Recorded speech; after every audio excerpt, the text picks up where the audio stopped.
Ya, nah ini kita sudah buka semuanya, tinggal bapak-bapak mau belajar atau tidak.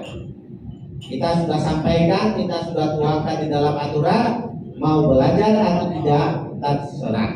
Nanti pada saat hukum, kemarin saya ingatkan kepada semua peserta pembinaan kemarin yang naik akhir utama, nasib masing-masing ditentukan oleh kualitas masing-masing. Kita kalau untuk alih utama sudah berkomitmen, Pak Dirjen, Pak Direktur dan Kasubdit sudah berkomitmen bahwa tidak ada tolong menolong, ya, tidak ada gesek menggesek, di forum terbuka kita buka. Dan sekarang saya sampaikan kembali, hukum tidak ada main-main. Orang yang akan memperoleh reward adalah orang yang berprestasi. Prestasi salah satunya adalah tergantung dari nilai yang bapak-bapak peroleh di saat hukum.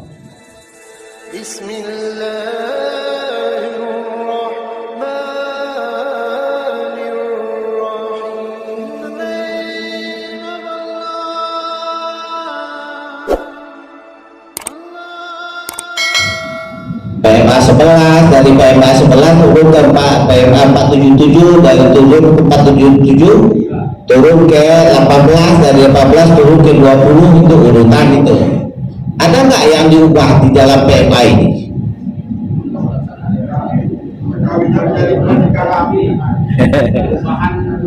Itu pengaturan tentang turunan dari PMA ini. Yang PMA itu sudah pernah diubah atau belum? Itu maksud saya.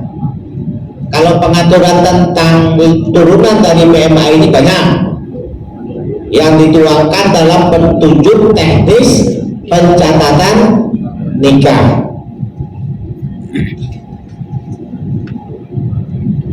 Bapak ada pernah dengar perjanjian perkawinan? Pernah lakukan diubah? Diubah tahun kapan? Oleh siapa?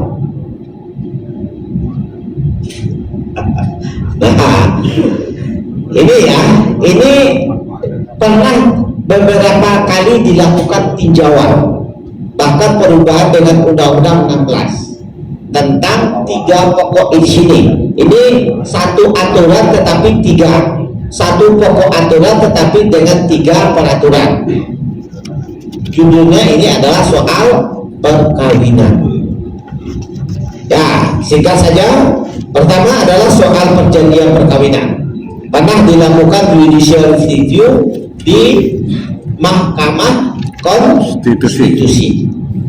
Yang kedua, pernah dilakukan fatwa Mahkamah Agung tahun 2010 tentang perkawinan campuran. Nah, ini banyak masalah di sini, perkawinan campuran. Ada yang memahami perkawinan beda agama, ada bahkan yang memahami perkawinan 2 orang warga negara asing. Nah, ini banyak masalah, Pak.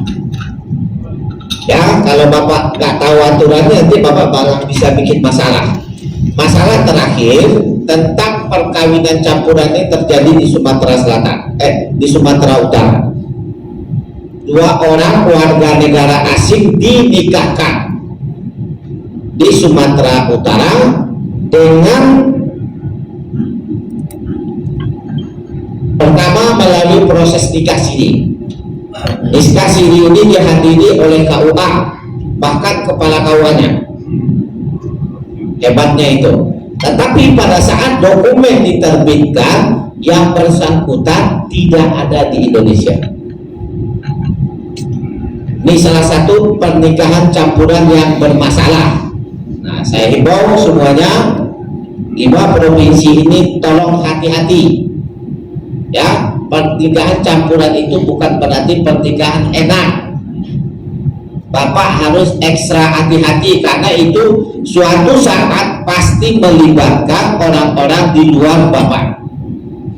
Nah, terakhir kita temukan itu di Sumatera Utara. Orangnya berada di luar negeri tapi aktanya keluar di hari ini. Di hari dikeluarkan akta yang bersangkutan ada di luar negeri. sehingga ketika pengurusan dokumen dia pergi ke luar negeri mentok.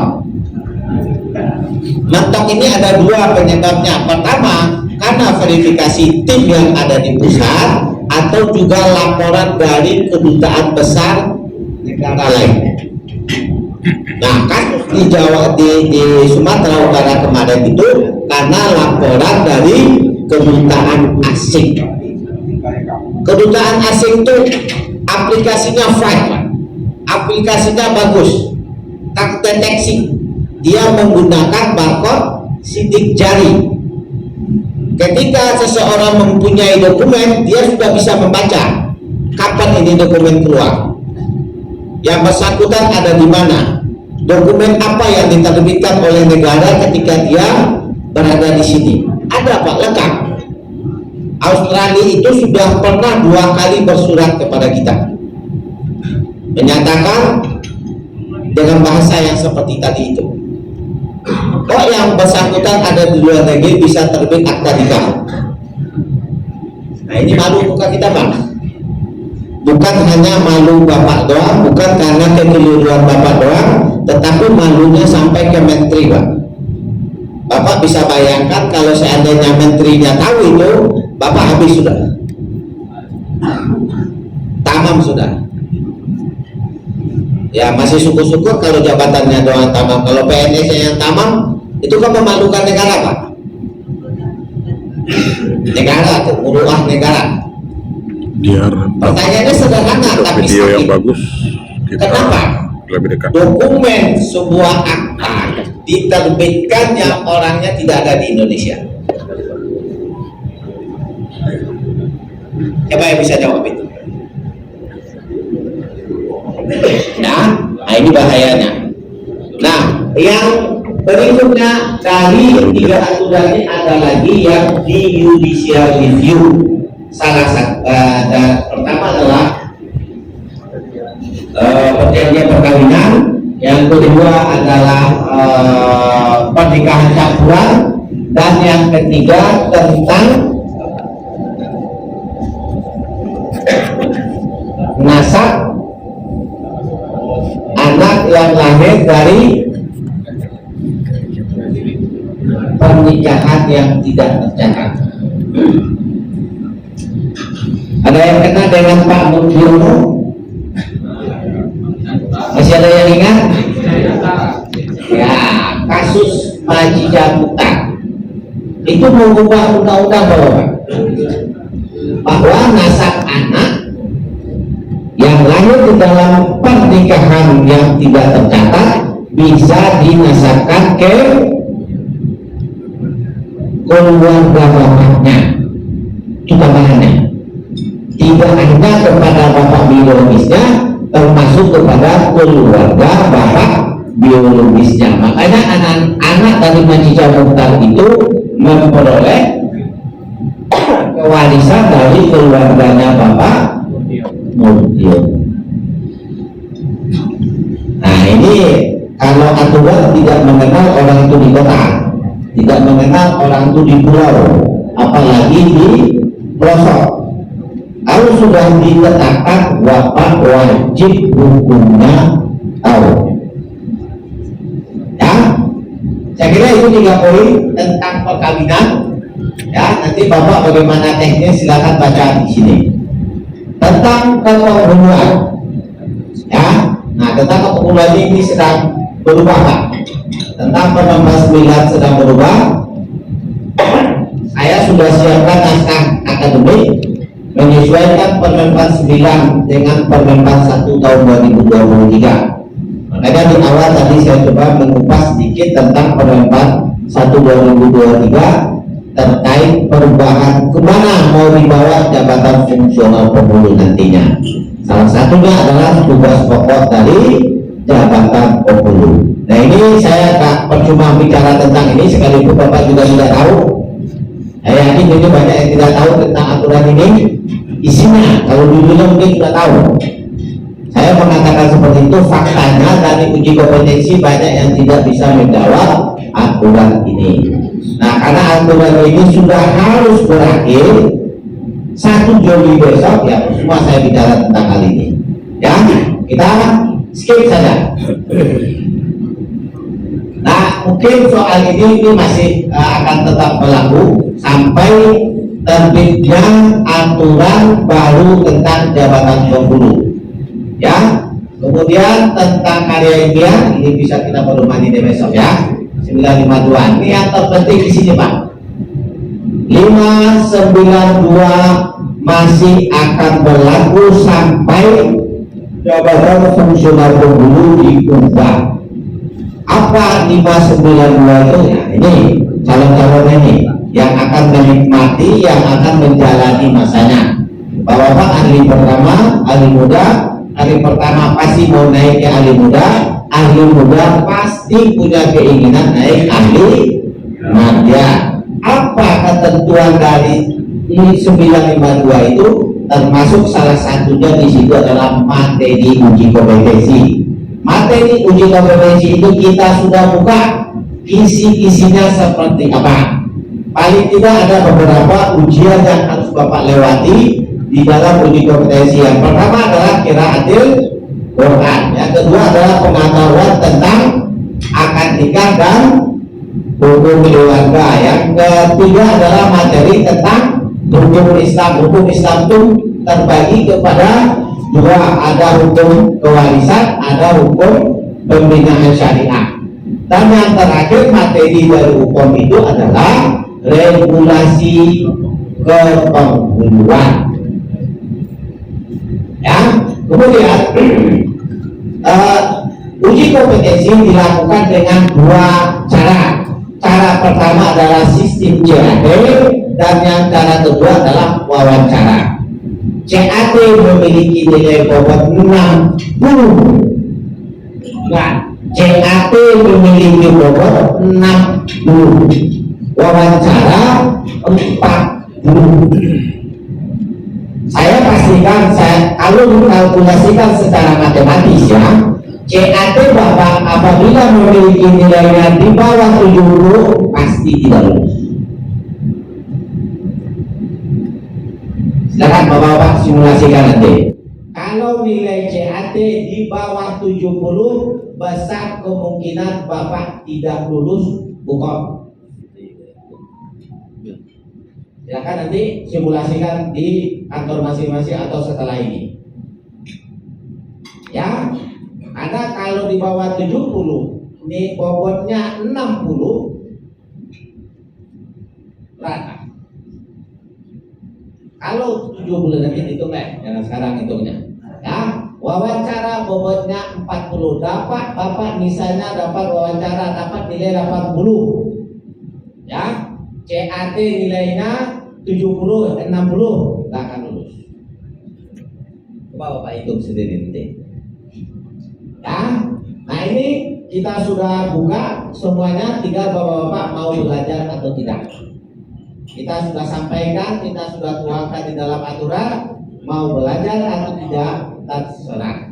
Nanti pada saat hukum, kemarin saya ingatkan kepada semua peserta pembinaan kemarin yang naik akhir utama, nasib masing-masing ditentukan oleh kualitas masing-masing. Kita kalau untuk ahli utama sudah berkomitmen, Pak Dirjen, Pak Direktur dan Kasubdit sudah berkomitmen bahwa tidak ada tolong menolong. Ya, tidak ada gesek menggesek, ada. Di forum terbuka kita buka. Dan sekarang saya sampaikan kembali, hukum tidak ada main-main. Orang yang akan memperoleh reward adalah orang yang berprestasi. Prestasi salah satunya adalah tergantung dari nilai yang bapak-bapak peroleh di saat hukum. Terus ini SIK saya kira nanti dipelajari aja, dibaca. Kemudian komposisi keberadaan penghulu. Hari ini kita memiliki penghulu 9.017. Kebutuhan kita adalah 15.375. Jadi hampir 40% lagi. Ya, ini Sumatera Selatan keberadaan penghulu sekarang 342, Jambi ada 225, Bengkulu 181, Lampung 402, ya. Bangka Belitung 54. Ya, ini data ini dibaca saja, nggak usah dijelaskan. Kemudian cara ngitungnya, Kampung Hulu ini menghitung sederhana. Ya, kalau peristiwa nikahnya 1000 sekian, 10 kurang dari 240, maka keberadaan penghulu di sebuah KUA harus 2. Oke, kemudian komposisi jabatannya. Nah, ini yang penting ya. Ini komposisi jabatan ini akan berubah nanti, Pak. Ya, dari sistem piramid akan berubah menjadi sistem dari apa namanya ya? Dari tengkurap gitu ya, berubah menjadi sistem piramid. Maksudnya penghulu yang akan banyak itu adalah penghulu ahli pertama. Naik sedikit ahli muda, posisinya berkurang. Naik lagi ke ahli media, berkurang lagi. Sampai di tingkat puncak, di tingkat piramidnya, itulah yang ahli utama paling banter berdasarkan PMA sekarang itu 5. Bisa jadi nanti itu berubah menjadi 1 sampai 3. Itu yang akan berubah dalam komposisi jabatan. Nah, ini materi-materi uji kompetensinya, Bapak silakan baca nanti ya, pahami. Kemudian mulai dari ahli pertama sampai ke ahli utama. Dan ini ya saya kira nggak perlu saya jelaskan. Ini nanti silakan Bapak-bapak baca. Barangkali kesempatan ini karena narasumber sudah ada yang berikutnya, kalau mau kita diskusi, kita buka forum diskusi sampai waktu yang akan ditentukan kemudian. Saya kira demikian Bapak-bapak. Satu hal yang perlu kami ingatkan terakhir, bahwa jabatan fungsional penghulu kita akan berubah konsepnya. Nah, ini sedang kita susun. Mudah-mudahan di akhir tahun ini kami selesai mengerjakan naskah akademiknya. Mengerjakannya maksudnya telah didiskusikan dengan pihak-pihak terkait. Demikian Bapak, mohon maaf atas kekurangannya. Hari saya tutup dulu, saya kembalikan ke moderator. Billahi taufiq wal hidayah. Wassalamualaikum warahmatullahi wabarakatuh.